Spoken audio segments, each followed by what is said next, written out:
Hello students, today our topic is Python pandas. In this lecture we are going to discuss about group by function and quantile. So let's start.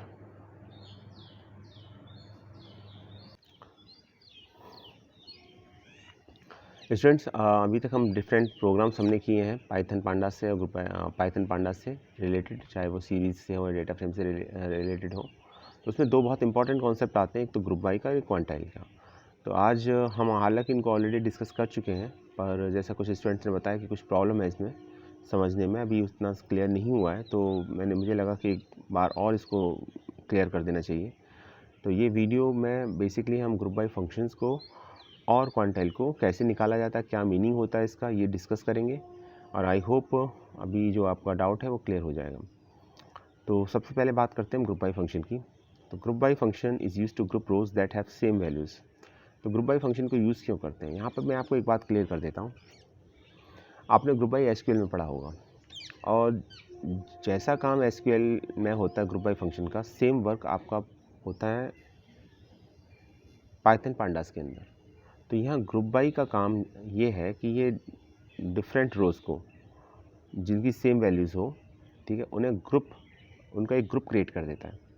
और हमें group create करने की ज़रूरत ही क्यों पड़ती है? Group create करने की ज़रूरत इसीलिए पड़ती है क्योंकि जैसे मान लीजिए, एक एग्जांपल देता हूँ पहले मैं आपको, फिर आपको समझ में आ जाएगा कि 12th में 3 स्ट्रीम्स हैं, साइंस है, कॉमर्स है और ह्यूमैनिटीज़ है। अभी सभी स्टूडेंट 12th क्लास के, लेकिन उनमें से कुछ के पास साइंस है, कुछ के पास आप कॉमर्स स्ट्रीम से बिलोंग करते हैं, कुछ आपके बिलोंग करते हैं ह्यूमैनिटीज़ से। अभी आप ये चाहते हो कि साइंस, कॉमर्स, ह्यूमैनिटीज़ का एक ग्रुप बन जाए और मुझको ये पता चल जाए कि तीनों स्ट्रीम्स में अलग अलग स्ट्रीम में कितने कितने स्टूडेंट्स हैं, नंबर ऑफ़ स्टूडेंट्स कितने हैं। तो मुझे यहाँ पर ग्रुप बाई फंक्शन का यूज़ करना पड़ेगा, और ग्रुप बाई करना पड़ेगा on the basis of stream के बेसिस पर मुझे ग्रुप बनाना पड़ेगा, पहली बात। दूसरी बात, ग्रुप बना के मिलेगा क्या? ग्रुप बना के मुझे मिलेगा ये कि मुझे ये पता चल जाएगा नंबर ऑफ़ स्टूडेंट्स कितने हैं पर्टिकुलर एक ग्रुप में। जैसे इस केस में ह्यूमैनिटीज़ में कितने हैं, साइंस में कितने हैं, कॉमर्स में कितने हैं। तो जब कभी भी हम ग्रुप बनाते हैं तो उस पर एक एग्रीगेट फंक्शन ज़रूर अप्लाई होता है, ठीक है। वो एसक्यूएल में भी होता था, वो यहाँ भी अप्लाई होगा। तो ये कॉन्सेप्ट दोनों में कॉमन है। वहाँ हम पर्टिकुलर एक टेबल पर काम करते थे, यहाँ हम डेटा फ्रेम पर काम करते हैं। डेटा फ्रेम भी आपका 2 डायमेंशनल स्ट्रक्चर होता है जिसमें रोज़ एंड कॉलम्स होते हैं, ठीक है। तो यहाँ भी हम ग्रुप बना सकते हैं और उसी तरीके से ग्रुप बनाते हैं जिस तरीके से हम एसक्यूएल में करते थे। और आपको एसक्यूएल में अगर ये कॉन्सेप्ट क्लियर हो चुका है तो मुझे नहीं लगता कि कोई प्रॉब्लम होगी आपको इसमें।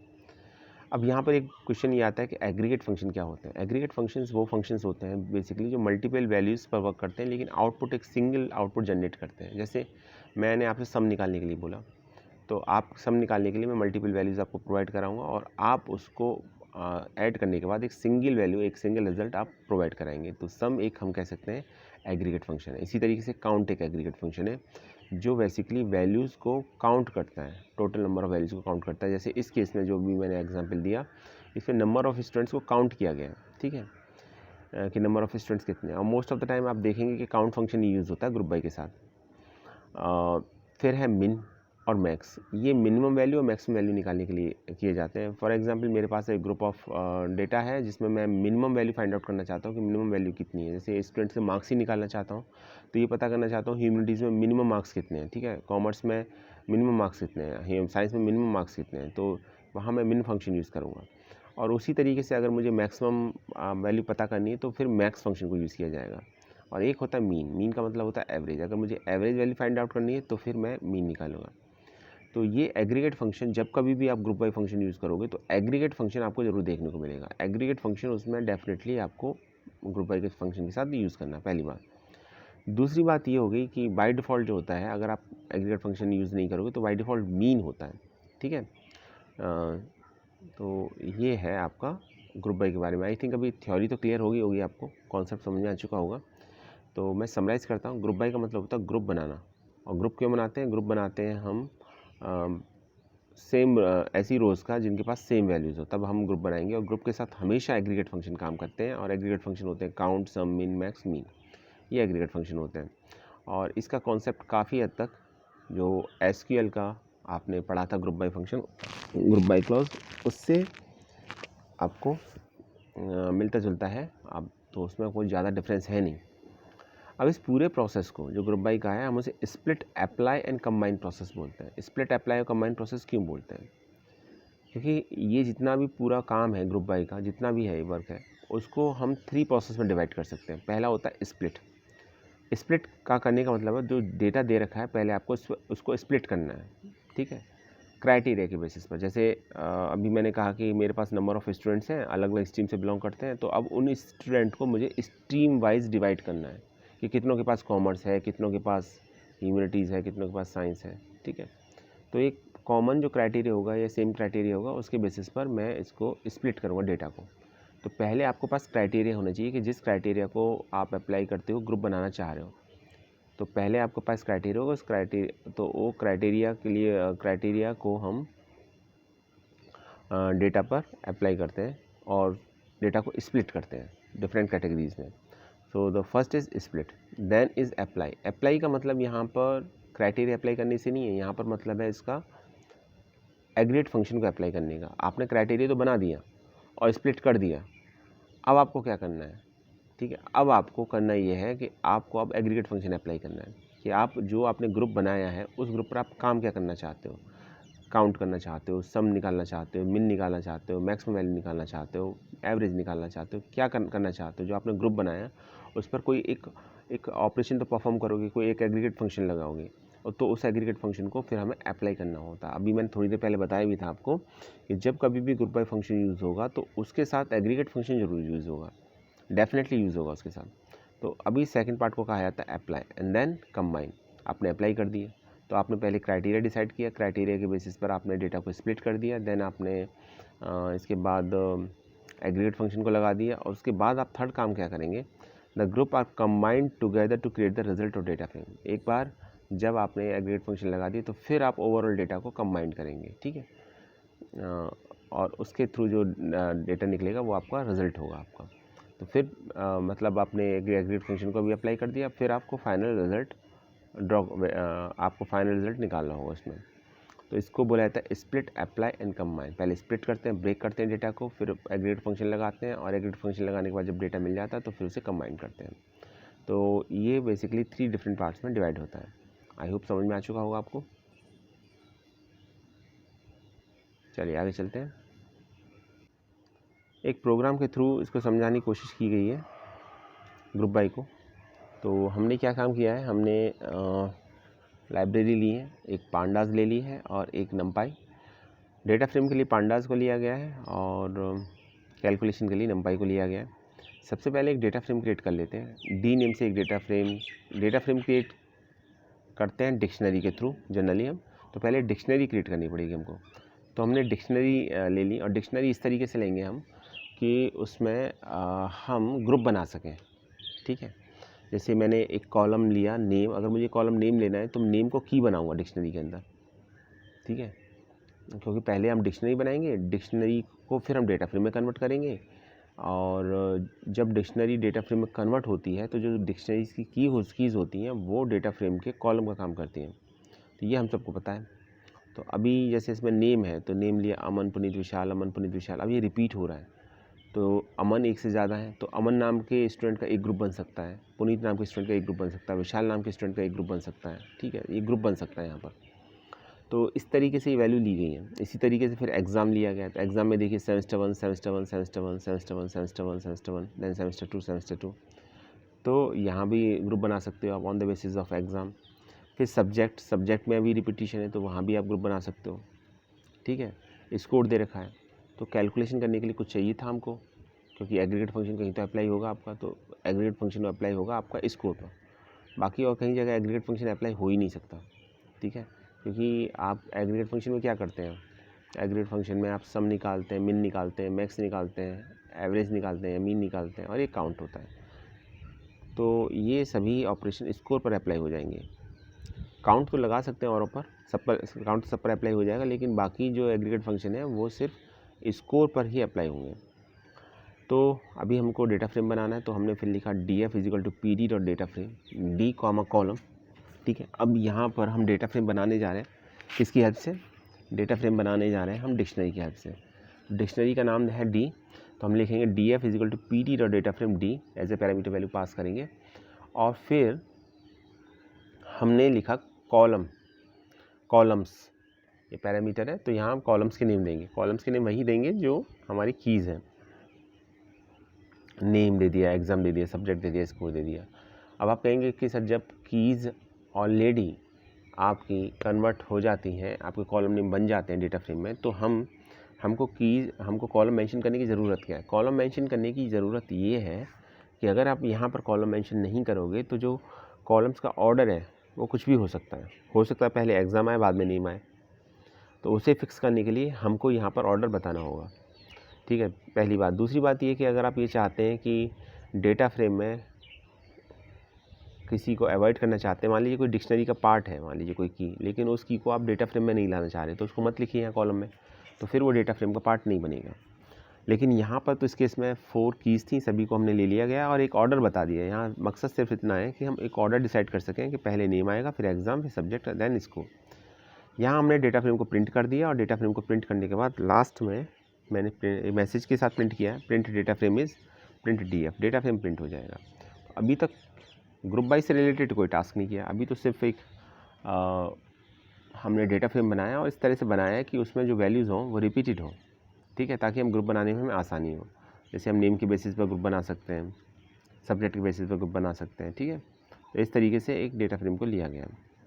आई होप समझ में आ चुका होगा। आगे बढ़ते हैं। देखिए, चलिए अभी आपको मान लीजिए आपको जितने भी स्टूडेंट्स हैं उनका मीन स्कोर निकालना है, सभी स्टूडेंट्स का। तो हम कैसे लिखेंगे इसको समझ लीजिए, लिखा कैसे जाएगा। तो एक पहले मैसेज प्रिंट करा देते हैं, mean score of the students.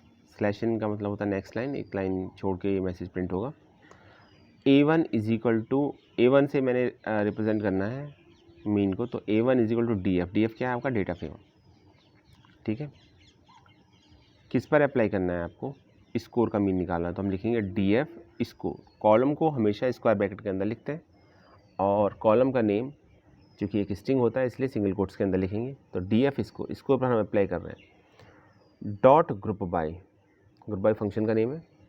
ठीक है, ग्रुप बाई में फिर हम पैरेंथेसिस के अंदर उस कॉलम का नाम लिखेंगे डेटा फ्रेम का जिस कॉलम के बेसिस पर हम ग्रुप बनाना चाह रहे हैं। हम नेम के बेसिस पर ग्रुप बनाना चाह रहे हैं, तो हम लिखेंगे DF नेम। हमेशा कभी भी याद रखिएगा, आपको अगर कॉलम नेम लिखना है तो डेटा फ्रेम का, तो पहले आप डेटा फ्रेम का नेम लिखें। डेटा फ्रेम का नेम लिखने के बाद स्क्वायर ब्रैकेट के अंदर कॉलम का नेम लिखें। तो यहाँ पर मुझे बताना पड़ेगा कि मुझे ग्रुप किस कॉलम के बेसिस पर बनाना है, यानी क्राइटेरिया क्या है। तो क्राइटेरिया क्या है? क्राइटेरिया है नेम। अभी आपने देखा भी था, जो हमारे पास डेटा फ्रेम बना हुआ था उसमें एक नेम के एक से ज़्यादा स्टूडेंट थे। ठीक है, तो हम जितने भी अमन हैं उनका मीन इसको निकालेंगे, जितने विशाल हैं उनका मीन इसको निकालेंगे। इस तरीके से स्टूडेंट वाइज, यानी एक स्टूडेंट के एक नेम के एक से ज़्यादा स्टूडेंट हैं तो उन सभी का मीन स्कोर या एवरेज स्कोर हमें पता चल जाए। आप कोई और भी ग्रुप बना सकते हैं, लेकिन यहाँ पर फ़िलहाल यही किया गया। तो फिर जब आपने क्राइटेरिया लगा दिया, तो क्राइटेरिया लगाने के बाद मैंने क्या बताया था? Split, apply and combine. तो स्प्लिट तो कर दिया आपने कहा कि हम नेम के बेसिस पर ग्रुप बनाएंगे। अच्छा, अप्लाई आपने किस बेसिस पर किया है? अप्लाई किया है आपने मीन को, एग्रीगेट फंक्शन को, यानी आपको एवरेज मार्क्स चाहिए यहाँ पर। ठीक है, नेम वाइज। अभी इसमें आप ये ऐसे मत कन्फ्यूज़ होइएगा कि अगर किसी एक नेम का एक ही स्टूडेंट है तो उसका एवरेज कैसे निकलेगा। फिर एवरेज उसका भी निकलेगा। ठीक है, ग्रुप उसका भी बनेगा, जो भी आप कंडीशन देंगे, चाहे एक ही क्यों ना हो। एक से ज़्यादा है तो अच्छी बात है, एक है तो भी आपका कोई प्रॉब्लम नहीं आएगी उसके अंदर। और फिर हमने स्टेटमेंट दे दिया प्रिंट A1, तो यहाँ पर A1 की वैल्यू प्रिंट हो जाएगी। ठीक है, ये हो गया आपका। अब सवाल ये आता है कि चलिए अगर आपके पास एक से ज़्यादा कॉलम है तो क्या आप ग्रुप बना सकते हैं? एक से ज़्यादा कॉलम के बेसिस पर ग्रुप बना सकते हैं। एक बार में क्या सिर्फ एक ही कॉलम के बेसिस पर ग्रुप बना सकते हैं, या हम एक बार में एक से ज़्यादा कॉलम ले सकते हैं? तो आंसर एक बार में एक से ज़्यादा कॉलम भी ले सकते हैं, कोई प्रॉब्लम नहीं। बस आपको इतना कीजिएगा, जहाँ आपने ग्रुप बाई लिखा है वहाँ आप कॉमा से सेपरेट कर दीजिएगा दूसरे कॉलम का नेम। तो ये देखिए यही किया गया। A2 लिया गया, DF स्कोर, अगेन स्कोर पर ही अप्लाई करना है हमको, तो हमने DF स्कोर लिखा है। डॉट लिखा है ग्रुप बाई। ठीक है, ग्रुप बाई फंक्शन को अप्लाई कर रहे हैं। अब यहाँ पर चूँकि हमें ग्रुप बाई नेम और एग्ज़ाम दोनों के बेसिस पर बनाना है, तो पहले लिखेंगे DF स्क्वायर ब्रैकेट के अंदर नेम। इसी तरीके से लिखा जाता है कॉलम का नेम, और नेम जो होगा, जो कॉलम का नेम होगा वो सिंगल कोट्स में मेंशन किया जाएगा, कॉमा DF एग्ज़ाम। तो फिर हमने एग्ज़ाम को मेंशन कर दिया। तो यहाँ पर हमने ये बताया कि हम इस बार ग्रुप बना रहे हैं, तो क्राइटेरिया एक नहीं है, 2 क्राइटेरिया है, एक है नेम और एक है एग्ज़ाम। ये दोनों कॉलम नेम हैं। और इसके बाद जो हम फंक्शन अप्लाई करेंगे वो फंक्शन करेंगे सम। तो ये सम किस पे अप्लाई होगा? सम अप्लाई होगा स्कोर पर, जो सबसे पहले दे रखा है। ठीक है, इसको देने का मतलब यही है, स्कोर का सम आ जाएगा। तो नेम और एग्ज़ाम के बेसिस पर स्कोर का सम आ जाएगा। यानी मुझे ये पता चल जाएगा कि अमन, जितने भी अमन थे, जितने पुनीत थे, जितने विशाल थे, उनका सेमेस्टर 1 में कितना स्कोर है, उनका सेमेस्टर 2 में कितना स्कोर है, क्योंकि एग्ज़ाम की वैल्यू क्या थी, या तो सेमेस्टर 1 थी या फिर सेमेस्टर 2 थी। ठीक है, इसको हमने प्रिंट करा दिया। उसके बाद थर्ड देखिए, थर्ड मैसेज है group the entire data frame by subject and exam. अब हम कंप्लीट एंटायर डेटा फ्रेम को सब्जेक्ट और एग्ज़ाम के बेसिस पर हम ग्रुप बनाना चाह रहे हैं। तो इसमें आपको ये करना है कि स्टार्टिंग में जो हम लिखते थे DF स्कोर, उसको लिखने की ज़रूरत नहीं है। ठीक है, आप काम ये कीजिए कि जब इस तरीके से आपको अप्लाई करना होता है तो आप डेटा फ्रेम का नेम लिखिए, डॉट ग्रुप बाय लिखिए और स्क्वायर ब्रैकेट में कॉलम्स के नेम लिख दीजिए, क्योंकि इससे क्या होगा, एंटायर डेटा फ्रेम जो होगा उसका ग्रुप बन जाएगा और सम निकल जाएगा। इस केस में याद रखिएगा कि सम जो फंक्शन है वो किस पर अप्लाई होगा, वो स्कोर पर ही अप्लाई होगा, क्योंकि वही एक न्यूमेरिक वैल्यू है और कोई दूसरी न्यूमेरिक वैल्यू है नहीं। तो इस केस में सब्जेक्ट और एग्ज़ाम के बेसिस पर ग्रुप बन जाएगा आपका। इसको प्रिंट करा देंगे हम। तो इस तरीके से एंटायर डेटा फ्रेम को भी ग्रुप किया जा सकता है। एक ये आता है आपका कॉन्सेप्ट कि क्या ऐसा हो सकता है कि हम पर्टिकुलर एक फंक्शन अप्लाई करके मल्टीपल फंक्शंस को एक बार में अप्लाई कर लें, एग्रीगेट फंक्शन को। तो आंसर है हाँ, बिल्कुल ऐसा हो सकता है। ऐसा करने के लिए आपको एक फंक्शन यूज़ करना पड़ेगा और उसका फंक्शन का नाम है डेस्क्राइब। तो देखिए मैंने क्या काम किया, लास्ट वाली लाइन देखिए, लिखा print slash N descriptive statics by group subject. ठीक है, तो इसमें क्या होगा, आप लिखेंगे A4 DF score dot group by, जैसे हम लिखते थे वैसे ही लिखेंगे। ग्रुप बनाया है सब्जेक्ट के बेसिस पर, स्कोर पर कैलकुलेशन होगी। और क्या कैलकुलेशन होगी, तो डॉट लगा के हम एग्रीगेट फंक्शन का नेम लिखेंगे। तो एग्रीगेट फंक्शन है डेस्क्राइब। डेस्क्राइब क्या करेगा, जितने भी मिन वैल्यू, मैक्सिमम वैल्यू, ठीक है, और क्वांटाइल, ये सब कैलकुलेट करके बता देगा आपको। और फिर लास्ट में प्रिंट A4, तो इसका मतलब वैल्यू प्रिंट हो जाएगी आपकी। तो इसमें ये आपका इस तरीके से कंप्लीट इन्फॉर्मेशन सभी एग्रीगेट फंक्शन को अप्लाई करके, मीन भी, मिन भी, मैक्स भी, ठीक है, और क्वांटाइल भी, ये सब वैल्यू अप्लाई करके, काउंट भी, ये सब अप्लाई कर देगा डेस्क्राइब। तो डेस्क्राइब, जब हम डेस्क्राइब फंक्शन को यूज़ करते हैं तो पर्टिकुलर एक आंसर नहीं आता, एक फंक्शन अप्लाई नहीं होता, मल्टीपल फंक्शन अप्लाई हो जाता है, उसकी कंप्लीट इन्फॉर्मेशन आ जाती है एक तरीके से। आउटपुट देखते हैं, थोड़ा और क्लियर हो जाएगा हमको। पहले तो आप डेटा फ्रेम को देख लीजिए, समझ लीजिए, तभी आपको क्लियर आइडिया होगा कि आउटपुट क्या आने जा रहा है। ये कॉलम्स है, नेम, एग्ज़ाम, सब्जेक्ट, स्कोर। ठीक है, कॉलम्स के नेम है, डेटा फ्रेम भी बनाया था हमने। तो इसमें हम देख रहे हैं कि ग्रुप बना सकते हैं on the basis of name, exam भी बना सकते हैं, सब्जेक्ट वाइज भी हम ग्रुप बना सकते हैं। ठीक है, और स्कोर पर कैलकुलेशन कर सकते हैं। तो ये तो हमारा डेटा फ्रेम था। देख लीजिए एक बार डेटा फ्रेम अच्छी तरीके से, ठीक है, तभी आपको समझ में आएगा ग्रुप बाई किस तरीके से अप्लाई हुआ है, अदरवाइज़ डाउट बना रहेगा आपको। तो पहले हमने क्या निकाला था, पहले हमने नेम वाइज ग्रुप बनाया था। ठीक है, नेम वाइज ग्रुप बनाया था जब हमने, तो नेम वाइज ग्रुप बनाने के बाद और हमने फंक्शन अप्लाई किया था, एग्रीगेट फंक्शन मीन। तो देखिए हमारे पास 3 ही स्टूडेंट थे, अभी मैंने डेटा फ्रेम दिखाया था, आपने देखा भी था, उसमें 3 स्टूडेंट थे, अमन, पुनीत, विशाल। चूँकि ग्रुप नेम वाइज बनाया था तो जितने भी अमन हैं उनका जो उन्होंने जो एग्ज़ाम में पार्टिसिपेट किया उसका जितना भी एवरेज मार्क्स है वो निकल के आ जाएगा। वो निकल के आ रहा है 72, पुनीत का 57.50, विशाल का 63.75। तो ये मीन इसको निकल के आ गया इसमें। अभी आप तो ये हो गया इसका फर्स्ट पार्ट। दूसरा देखिए आप, दूसरी बार हमने क्या किया था कि हमने, आपको याद होगा तो, हमने नेम और एग्ज़ाम 2 कॉलम लिए थे हमने। ठीक है, पहली बार मैंने बताया था कि एक सिंगल कॉलम लेंगे तो कैसे ग्रुप बनाएंगे। ठीक है, हमने लिखा था, मैं बता देता हूँ, DF स्कोर। ठीक है, फिर लिखा था ग्रुप बाय, और फिर ग्रुप बाय के अंदर कंडीशन दी थी DF नेम। ठीक है, और फंक्शन लगाया था कौन सा, मीन। इस बार हमने ग्रुप किसके बेसिस पर बनाया है, नेम और एग्ज़ाम के बेसिस पर। तो 2 कॉलम है, तो पहले तो नेम की वैल्यू आ जाएगी अमन। अब एग्ज़ाम कौन कौन से है, सेमेस्टर 1 और सेमेस्टर 2। तो अमन की वैल्यू सेमेस्टर 1 के लिए भी लेनी है और हमें सेमेस्टर 2 के लिए भी लेनी है, क्योंकि इस बार क्या है, इस बार हमने 2 कॉलम सेलेक्ट किए हैं ग्रुप बाई के लिए। इसी तरीके से पुनीत की वैल्यू सेमेस्टर 1 के लिए भी लेनी है, सेमेस्टर 2 के लिए भी लेनी है। इसी तरीके से विशाल की वैल्यू सेमेस्टर 1 के लिए भी लेनी है और सेमेस्टर 2 के लिए भी लेनी है। अच्छा, एग्रीगेट फंक्शन कौन सा अप्लाई हुआ है इसमें, एग्रीगेट फंक्शन जो अप्लाई हुआ वो हुआ है सम। तो होगा क्या, जितने भी अमन है उनकी सेमेस्टर 1 में कितना टोटल है ये लिखा हुआ आ जाएगा, ये टोटल आ जाएगा 136। जितने भी अमन है उनकी सेमेस्टर 2 में कितना जितना टोटल है वो लिखा आ जाएगा, क्योंकि हमने किसके बेसिस पर ग्रुप बनाया है, नेम और एग्ज़ाम के बेसिस पर। ठीक है, और जितने भी पुनीत हो सेमेस्टर 1 में जितना भी इन्होंने मार्क्स सिक्योर किया है उसका टोटल आ जाएगा। इसी तरीके से जितने भी पुनीत हैं जो जिन्होंने सेमेस्टर 2 में परफॉर्म किया है अपने, उनके मार्क्स से सम आ जाएगा। इसी तरीके से थर्ड विशाल थे, विशाल भी एक से ज़्यादा कैंडिडेट थे विशाल नेम के, तो जितने भी विशाल हैं उनका सेमेस्टर 1 में टोटल आ जाएगा मार्क्स का, और जितने विशाल हैं उनका सेमेस्टर 2 में भी टोटल आ जाएगा। तो टोटल तो इसलिए आ रहा है क्योंकि हमने सम फंक्शन का अप्लाई किया है, और नेम और एग्ज़ाम इसलिए आ रहे हैं क्योंकि ग्रुप मैंने नेम और एग्ज़ाम दोनों के बेसिस पर बनाया है। तो आप 2 या 2 से ज़्यादा कॉलम भी ले सकते हैं, नॉर्मली हम एक ही लेते हैं, लेकिन 2 या 2 से ज़्यादा भी आप कॉलम लेके ग्रुप बना सकते हैं।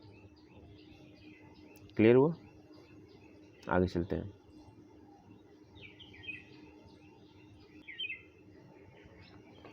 थर्ड टाइम हमने क्या किया था, हमने एक ग्रुप बनाया था एंटायर डेटा फ्रेम को सब्जेक्ट और एग्ज़ाम के बेसिस पर।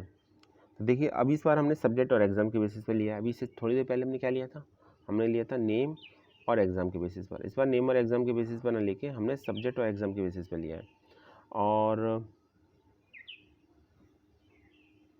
हमने निकाला था सम ऑफ मार्क्स।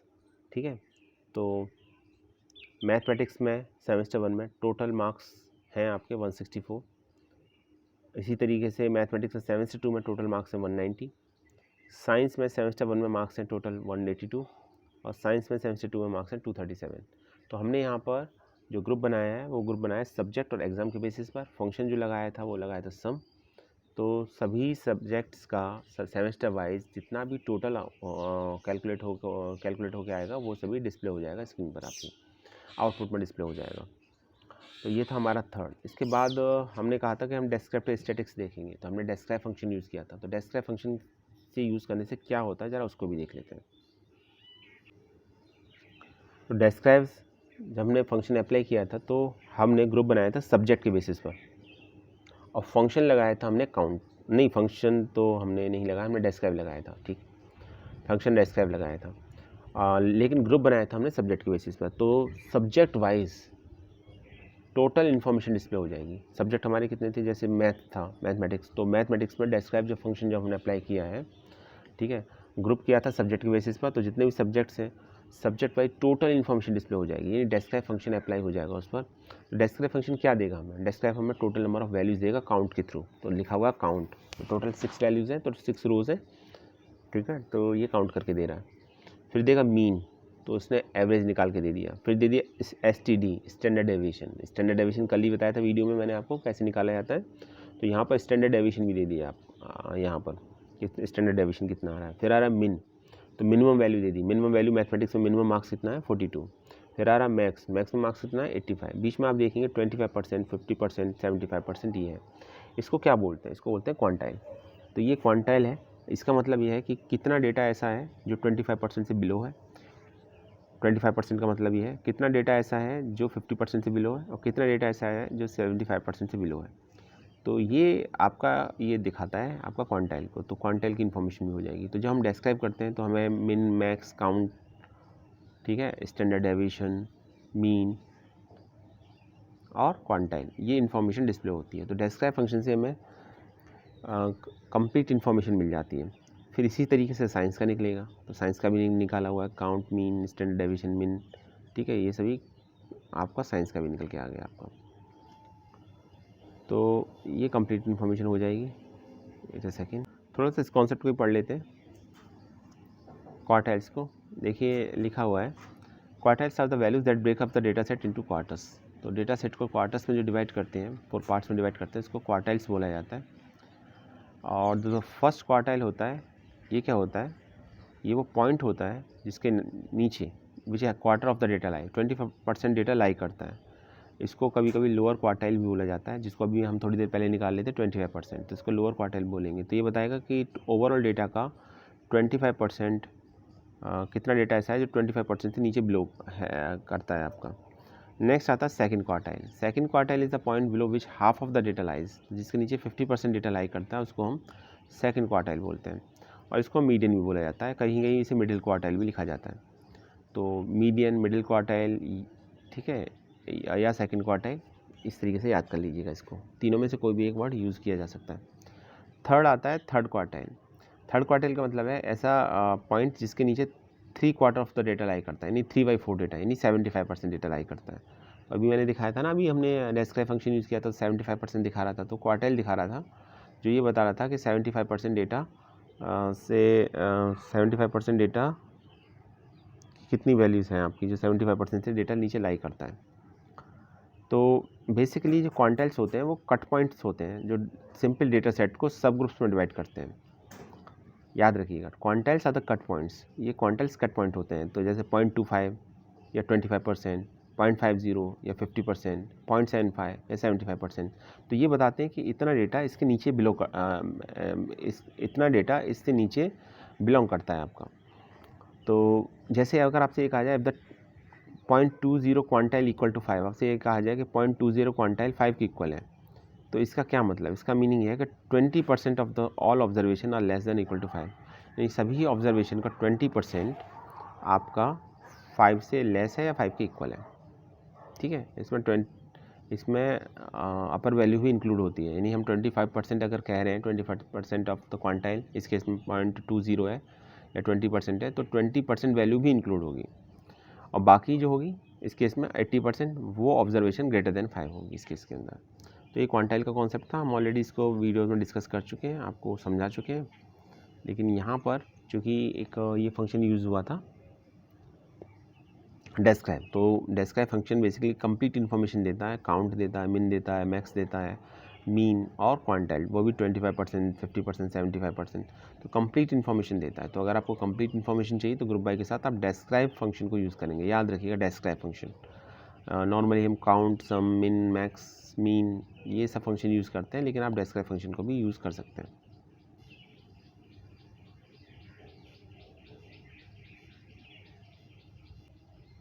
आपको क्वांटाइल निकालना है इसका, तो फॉर्मूला पता होना चाहिए क्वांटाइल का क्या फॉर्मूला होता है।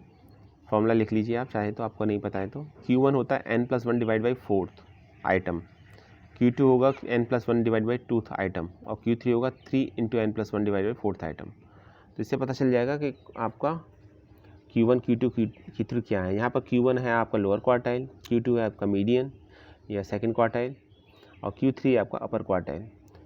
तो एक क्वेश्चन भी दे रखा है, ऐसे कुछ दे रखा होगा क्वेश्चन, अगर आप क्वार्टाइल निकालना चाह रहे हैं तो ये देखिए डेटा सेट दे रखा 4, 6, 7, 8, 10, 23, 34।